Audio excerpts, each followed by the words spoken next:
تبلیغ اس دے پیچھے پاور آندی جنوں رسول اللہ بھیجا جیڑا تاتاری تگودار خان ہلاکو خان دا پوترا سی او دے کول قادری بزرگ گئے آپ جدوں گئے نا تے رسول اللہ دے اشارے نال گئے بسترے لوٹے لے کے نہیں گئے قادری بزرگ گئے حضور نے فرمایا جا کے ہلاکو خان دے پوتے نو کلمہ پڑھاؤ او ٹر پے ہلاکو خان دا پوترا شکار کر کے آ رہے سی انہیں ویکھیا دروازے تے ایک فقیر بے نوا کھڑیا انہیں دیکھ کے تے مذاق کیتا آپ نے شکاری کتے او دے نال سن او کہن لگا او فقیرا دس ہوئے میرے کتے دی دم چنگی یا تیری داڑھی چنگی آپ نے فرمایا یارا تو دا مالک ہے تے میرا بھی ایک مالک ہے جے کتا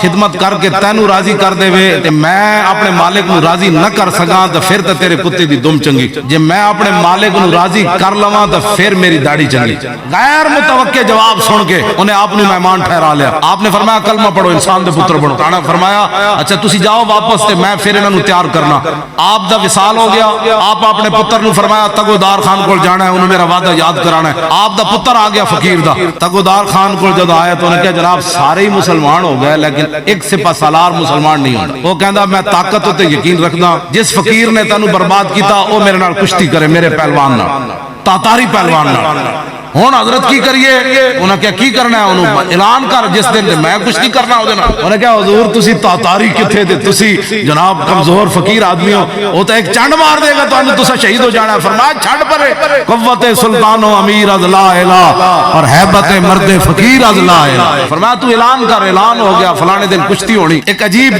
کشتی دا منظر بنیا ادھروں او نکلیا ادھروں اینا پگڑی بدی ہوئی تے کھونڈی پکڑی ہوئی اے نکلے انوکھی وضع سارے زمانے سے نرالے ہیں الہی عاشق کون سی بستی کے رہنے والے ہیں وہ جدو قریب آئے تو انجن کر داوے پہلوان تو خدا انجن چل جدو قریب آئے تو آپ نے ایک چنڈ ماری انہیں وہ پہلوان انجن کھا دیا اتھے جا گریا سر پھٹ گیا او سارا مجمع انہیں کہا لا الہ الا اللہ محمد رسول اللہ لا الہ الا اللہ او تاتاری سپہ سالار کرنے لگا مان گیا جی اسلام مان گیا